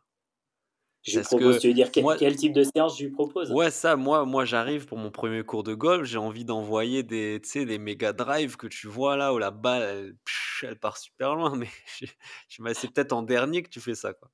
Non, alors moi ce que j'adore de toute façon passer par le parcours. Tu peux pas, parce qu'au golf, le problème c'est que tu as le parcours, qui est là où tu joues et où tu fais de Mmh. la compète, et tu as toutes les zones d'entraînement qui sont le practice, où là tu fais de la répétition de coups pour améliorer ta technique ou t'échauffer ou quoi que ce soit. Et tout ce qui est practice, pour moi, c'est pas du golf, c'est de l'entraînement au golf. Mmh. Et donc, du coup, quand une personne arrive, alors, bien évidemment, la première chose, on passe au practice pour que je lui montre comment tenir un club, à peu près les deux-trois points du mouvement, mais pas plus pour pas que la personne soit trop embrouillée. Elle commence à taper les balles, décoller des balles, elle trouve ça fabuleux, les premières sensations sont incroyables. La première fois que tu tapes une balle et que tu la décolles, mais moi je me rappelle encore de cette première fois, hein, et tu as une sensation de waouh, la balle elle vole, c'est génial quoi. Ouais. Et donc du coup, ça c'est les premiers moments, et après on file sur le parcours, et je leur fais vivre le parcours, et là tu te rends compte qu'en fait tu as un côté ah ouais, faut envoyer la balle dans le trou, mais il y a un côté stratège où tiens, qu'est-ce que je fais? Alors, t'imagines un truc, mais que t'arrives pas à réaliser au début, ou du moins tu le réalises une fois sur 10, et il y a un côté hyper grisant, et c'est là où les personnes. Moi, je sais, après, souvent, quand j'ai une personne qui vient, déjà, c'est que bon, elle a envie d'essayer, qu'elle a une petite attirance par le golf, mais quand je fais cette heure-là, en général, il y a les 95% qui disent, mais c'est génial, on continue, quoi. Yes. OK, cool. Ouais, donc c'est bien, tu démarres, mais tu fais pas que de la technique, tu joues quoi, tu t'amuses, tu fais un vrai parcours, même si tu le fais pendant 1 heure et pas le parcours en entier, tu joues au Bah, golf tu quoi, vois ce pour que de vrai. c'est. Ouais, tu vois ce que c'est et tu te rends compte de est-ce que j'aime, est-ce que j'aime pas. T'imagines, c'est comme si tu commences le tennis et on te fait faire du mur, quoi. Ouais, Et bien à un sûr. moment, t'arrêtes le tennis, quoi. Mmh. Ouais. Y a rien de sympa là-dedans. Donc, du coup, effectivement, il faut absolument aller sur le parcours. Alors après, il y a des structures qui le permettent et d'autres moins. Nous, on a un parcours qui est de petite taille parce que normalement, un parcours, c'est entre les plus petits trous vont être une centaine de mètres, les plus grands 500. Et nous, on a un parcours où tous les trous font moins de 100 mètres. Donc c'est très accessible dès le démarrage.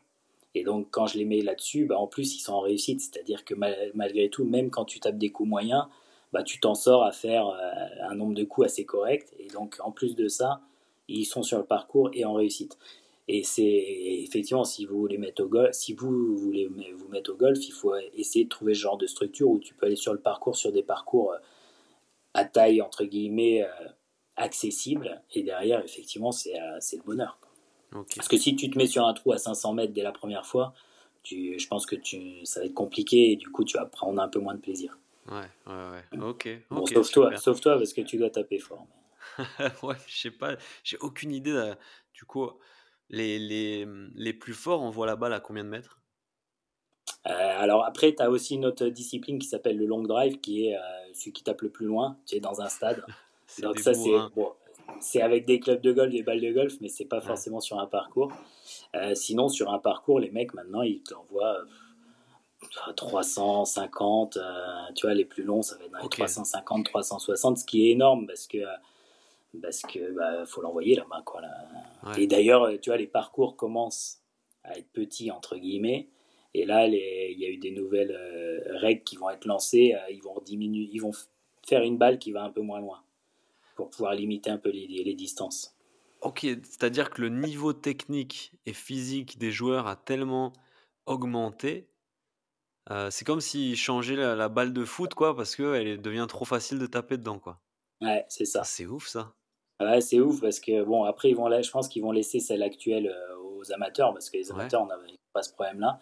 Mais oui, là ils sont en train de parler d'une balle qui va aller moins loin parce que le problème c'est que tu peux pas rallonger les parcours et c'est trop de travaux quoi dans les parcours si tu dois les rallonger les trucs etc.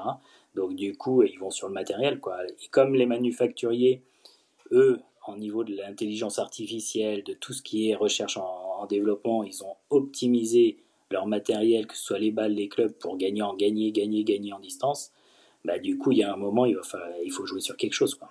Mais quel est le Donc, problème qui se pose? Pourquoi, en fait, ils décident de modifier la balle? Quel est le problème? parce que C'est que les comme parties durent moins longtemps? non, c'est juste que les scores sont super bas, quoi. Les mecs, avant, quand ils en faisaient deux, alors c'est pas deux coups exactement, mais ils faisaient un coup et demi. Maintenant, ils en font qu'un, donc forcément, les scores à la fin baissent. Et tu te retrouves avec des tournois où les parcours se font complètement exploser. Parce que, effectivement, les parcours sont un peu courts par rapport OK. à l'heure actuelle. Alors, il y a toujours des parcours qui se défendent très très bien, ça, heureusement. Mais ouais, tu trouves des trucs et la solution, bah, c'est moins cher peut-être. On dit que c'est moins cher. En même temps, tu te rends compte, là, toutes les balles en circulation qu'il va falloir recycler, je sais même pas comment ça va se passer Mmh. cette histoire-là. Ouais. Je sais pas s'ils ont pensé à toute la suite, mais bon. Parce que ouais, parce que tu vois dans ce style-là, il me semble qu'en NBA, les paniers ont été, élevés plusieurs fois au cours de l'histoire. Parce que les Ah, gars ça se sautaient peut. plus haut et étaient plus forts. Mais Ouais. c'est au niveau logistique, ça paraît plus simple que Bah, refaire de des changer balles. de panier, ça va, quoi. Ouais, que rallonger à 18 trous sur un parcours de golf avec en plus l'emprise sur Mmh. le territorial que ça a, Ouais, ouais, c'est ingérable. Ouais. Est-ce que tu peux nous parler du coup un peu plus maintenant de ta structure là, de ton club dans lequel tu encadres? Finalement, c'est un peu comme, un pôle France ou un pôle espoir quoi de Non, du tout. non? Alors, la structure où je travaille, c'est un golf, quoi. Un Ouais. golf lambda avec quand même pas mal d'abonnés. Donc, Mmh. ça, c'est cool. C'est-à-dire qu'il y a une vraie activité. Après, quand je te parlais de mes jeunes, c'est complètement du privé. Ouais, C'est-à-dire que, mais je veux dire dans l'encadrement, dans comment tu as pensé le truc, c'est génial. C'est même peut-être mieux ouais. parfois que certains pôles France qui n'ont pas de préparateurs mentaux. Alors, dans le golf, pour le coup, ils ont tous des préparateurs mentaux et OK. préparateurs physiques, tous les pôles et tout ça, ils Il y a sont des vraiment pôles bien staffés. France, Ouais, ouais. t'as deux pôles. Alors, ils appellent ça les centres de performance. Il Mmh. y en a un à Paris, il y en a un à Terre Blanche dans le sud, près d'Antibes, je OK. crois. Ouais, dans le sud, à Terre Blanche. Et Ouais. donc, du coup, eux, ils sont super équipés en termes de coach, préparateur mental, préparateur physique. OK. Après, dans le golf, t'as au-delà de ça, t'as les pôles espoirs et tout ça, ça n'existe plus. Avant, il y avait, Mmh. mais ça n'existe plus. Donc après, c'est pas mal de structures privées. Tu as des structures privées qui des mecs, des coachs qui s'entourent d'un staff et qui prennent entre 10 et 20 gamins à l'année en sport-études et qui les gèrent.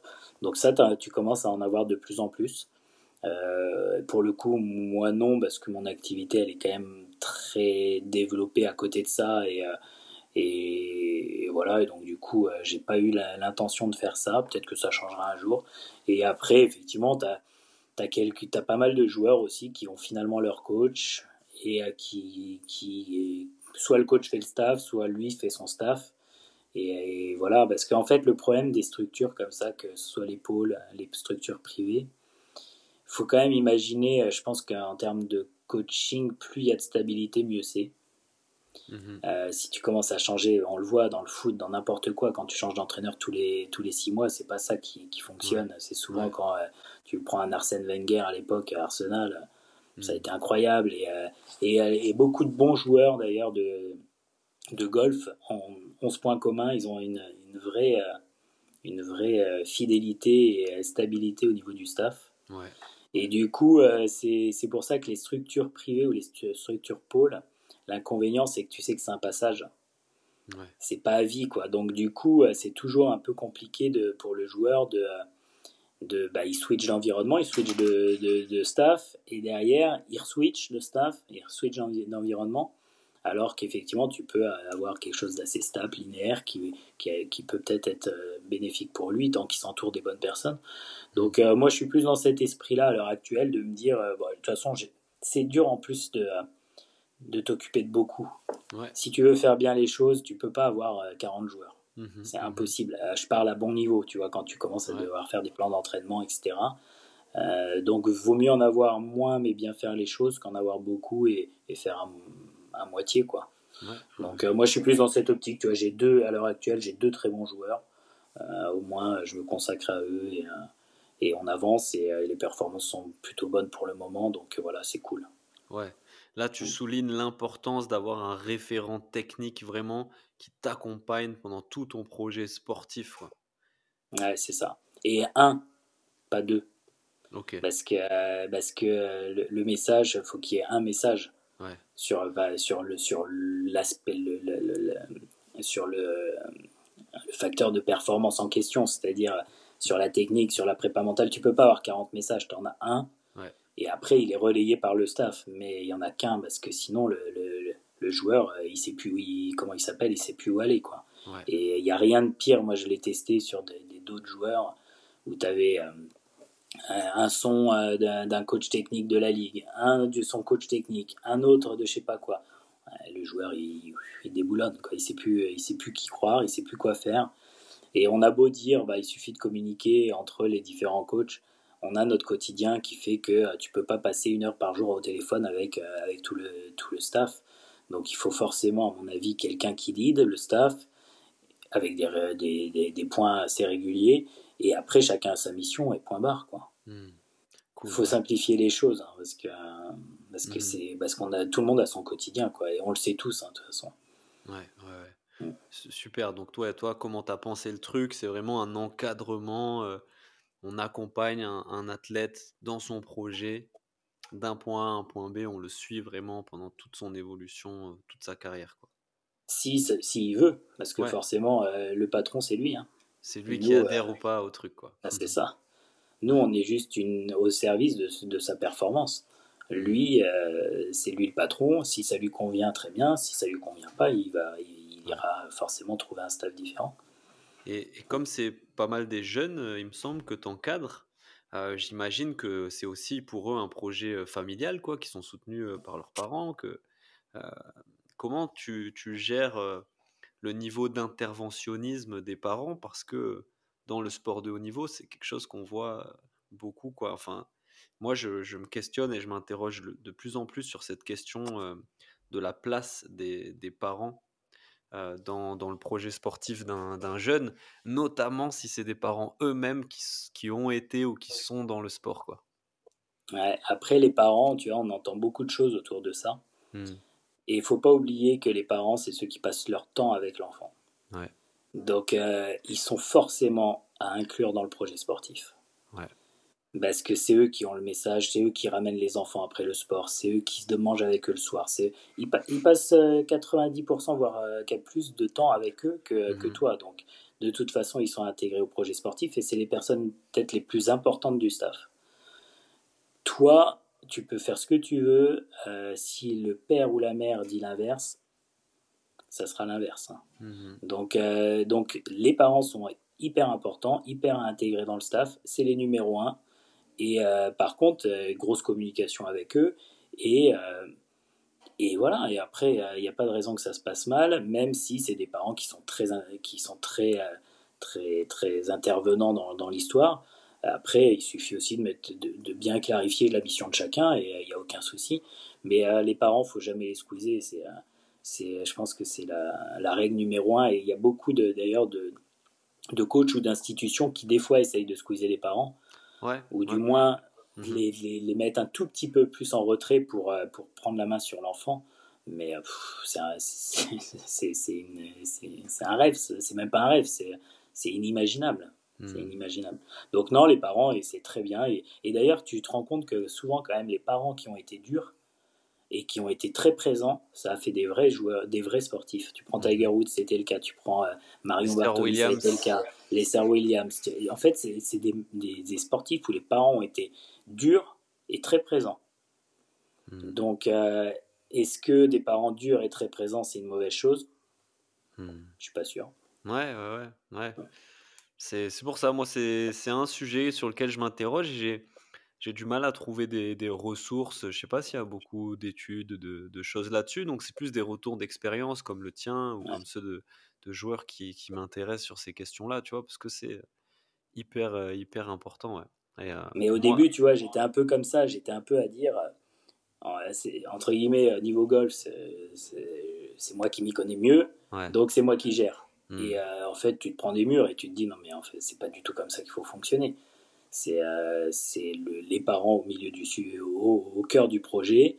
parce que c'est eux qui passent du temps avec le joueur, mais c'est aussi eux qui financent aussi beaucoup une partie du truc. Donc, j'ai envie de dire, c'est eux qui décident aussi, quoi. Ouais. Donc c'est vraiment une histoire tripartite, staff, joueur, parents, staff, joueur, parents. Et il faut que ça fonctionne bien. Cool. Et c'est souvent, moi là, tu vois, typiquement, Théo, que j'entraîne là, le jeune, tout à l'heure, je suis rentré du golf, j'étais avec son père au téléphone. Et on a une relation qui est hyper importante et très bonne. Et même si je sais que ce papa est très exigeant, et d'ailleurs c'est très bien, très exigeant avec ses enfants, connaît bien le golf, voire très bien le golf, parce qu'il a 3 enfants qui ont été champions de France dans le golf, donc il sait de quoi il parle. Et qui peut effectivement des fois être dur avec eux, mais en même temps via l'exigence, mais pour autant, c'est aussi grâce à lui et grâce aux parents qui sont là, quoi. Ouais. Faut pas oublier, hein, souvent, les mecs, les champions et les sportifs, faut pas oublier que tu as eu une éducation, et ça c'est tes parents, et que si tu as eu l'éducation qui t'a permis d'aller être sportif de haut niveau, bah, c'est tes parents. Hein. C'est pas ton coach. Hein. Ouais. Je pense à Khabib aussi, Nurmagomedov dans le MMA, dont le père était l'entraîneur et quelqu'un un acharné, quoi. Ouais, Et, ouais mais ça c'est indispensable, je pense. C'est indispensable. La structure familiale elle est tellement importante. Ou sinon, tu vois, tu as des cas qui ont eu des coups durs dans leur vie. Je pense à des joueurs qui ont pu perdre un père ou une mère assez jeune. Donc la partie familiale est un tout petit peu bancale, mais comme c'est un coup dur, bah, y a une revanche sur la vie, il y a des trucs, etc. Quoi. Mais les parents, moi je trouve ça tellement important et il faut qu'ils aient ta confiance. C'est pas que ils te confient leur gamin, quoi. Et quand tu confies ce que tu as de plus précieux au monde à un coach, si le coach il essaye de te mettre de côté, tu les as pas longtemps. Ouais, super. Ben, merci pour ces précisions. C'est super intéressant. Donc, avec toute l'expérience là que tu as en tant que joueur, en tant que coach, quelle est la leçon la plus importante que tu as apprise dans ta carrière sur justement cet aspect mental? Wow. Ça, c'est une bonne Ah, question, ça veut dire. ouais, c'est une question où tu peux y passer des heures. Non, je pense que le mental, c'est comme le physique, c'est comme la technique, ça s'entraîne. Si tu t'entraînes pas, ça marchera pas.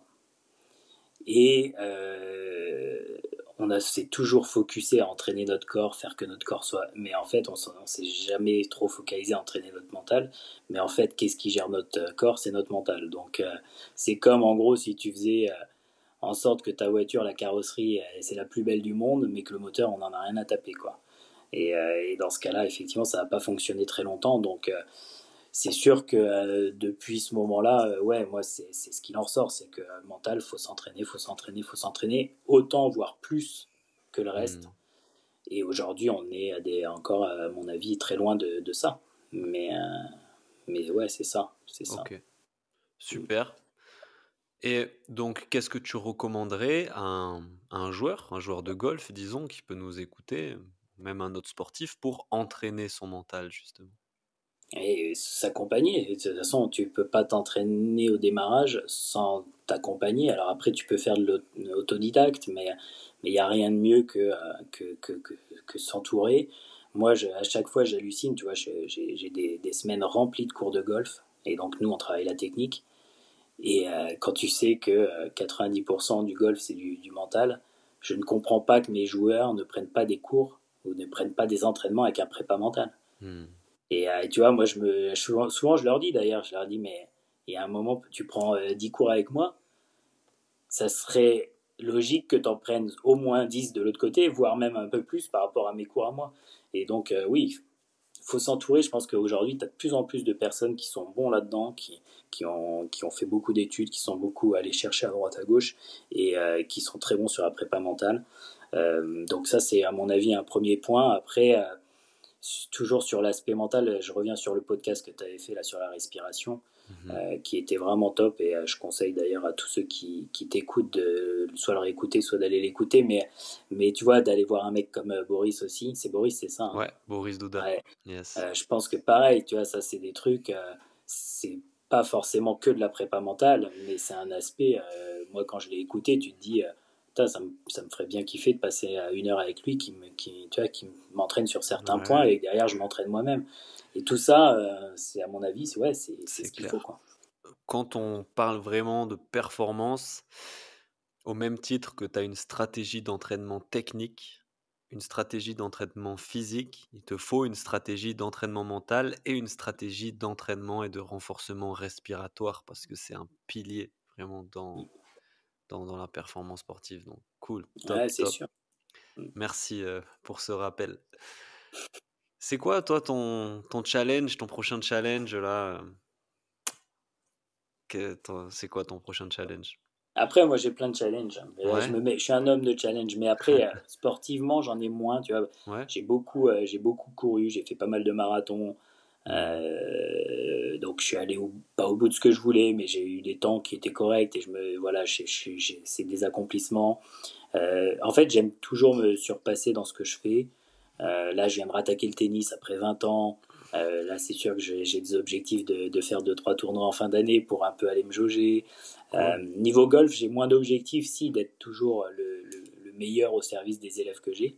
Ouais. Mais c'est vraiment des objectifs de coach. On continue à me former, continuer d'apprendre, continuer de m'inspirer des meilleurs, ça c'est sûr.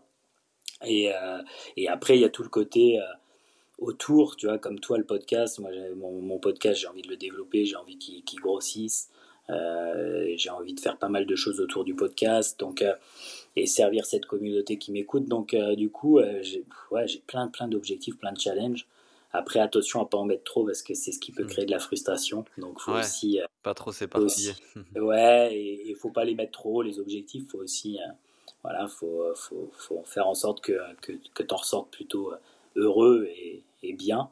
Donc, ouais, j'ai plein de trucs en tête et tu vois, typiquement, on en reparle là, mais reprendre la méditation un peu plus de manière disciplinée, un peu plus régulièrement. Là-dessus, j'ai du taf, tu vois, il faut que j'y aille, quoi. Yes, cool. Ben, je te souhaite beaucoup de réussite dans tous ces projets, tous ces beaux challenges. Cool, on va arriver à la fin du podcast là. C'était Mm. vraiment passionnant comme discussion. J'espère que celles et ceux qui nous ont suivis jusque-là seront ravis et auront profité de ces petites réflexions là sur le golf et la préparation mentale qu'on a eue. Euh, Toi, pour te retrouver, Erwan, t'as ta page Instagram. Et donc, c'est Erwan, un R et un 1. Ouais, Erwan. Golf Ouais. Pro, ouais, Erwan Golf Golf Pro. Pro.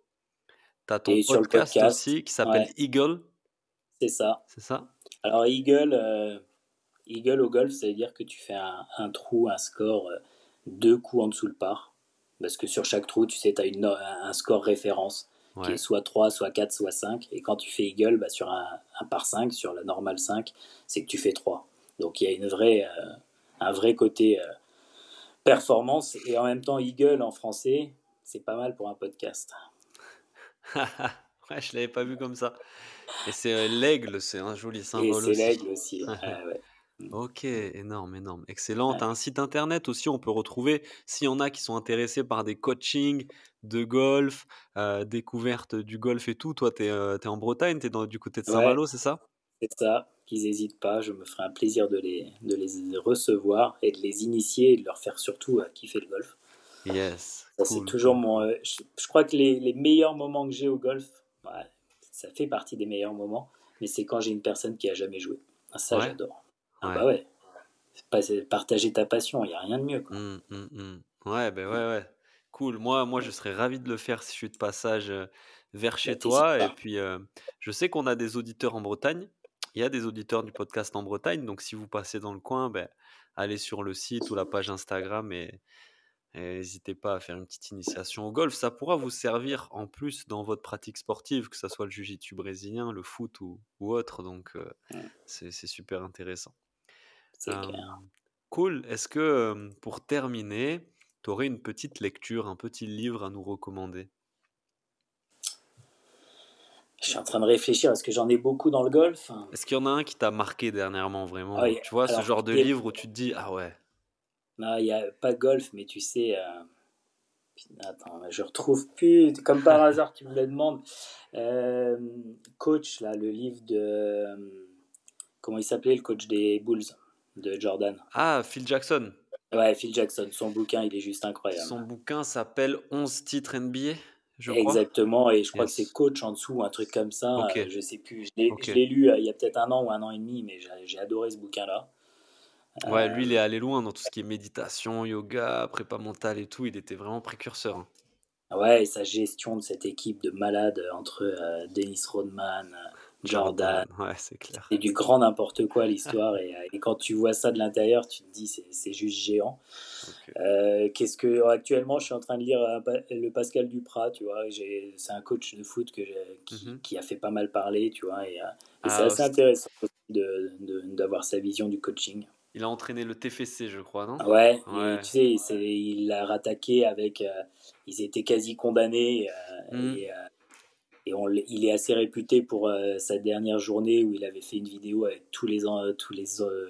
les personnes chères de chaque joueur en leur disant on compte sur vous, vous allez sauver le club, etc. Et du coup, tout le Et monde pleurait là-dedans. il s'était maintenu lors de la dernière journée, je m'en souviens très bien, un coup franc C'est dans les ça. derniers instants du match. Et c'est fou ça. Son bouquin, il est vraiment pas mal fait parce qu'il parle de coaching et tout ça. Alors Ouais. t'aimes ou t'aimes pas l'homme. Et moi, je m'en fous en fait. J'ai pas d'avis sur. J'aime bien lire les bouquins Hmm. de tous les coachs. Ouais, mais tu Donc vois, c'est hyper. s'il y a des coachs, des entraîneurs qui nous écoutent, c'est vrai que ça, c'est des bonnes lectures aussi pour alimenter Ouais. le métier de coach, ouais, carrément. Ouais. Et tu vois, eh ben, d'ailleurs, c'est toi, ouais. Du coup, j'ai commandé le livre de Respire, la James Nestor, non, c'est ça? Ouais, donc ça doit être Boris qui en Et parlait, c'est ouais, Boris livre qui sur en la a parlé, respiration. Ouais, qui a dû faire une référence là-dessus. Et du coup, tu vois, je suis allé commander grâce à vous. Donc, tiens, cool, c'est, cool, cool. Ah, bah, tu vas pouvoir peut-être que explorer la la prochaine fois, respiration. je te dirai ça. La prochaine fois, c'est Ouais, Respire, livre de yes, il y référence. a moyen, il y a Ouais, moyen. Cool, ouais. ben, Erwan, vraiment, je te remercie beaucoup pour ce temps que tu nous as accordé et de nous partager toute ton expérience, ton approche et ta vision là sur ces sujets passionnants. Bah, avec plaisir, c'était un bon moment. C'est Yes. toujours cool. Cool, cool. Je vous remercie aussi tous ceux qui ont écouté jusqu'au bout. N'hésitez pas à aller suivre Erwan. Je vous mettrai tous les liens sur son, son Instagram, son site internet, son podcast. Et je vous retrouve bientôt dans un nouvel épisode. Merci beaucoup, Erwan. Passe une bonne soirée. Merci à toi, Paul. Ciao, Salut. ciao.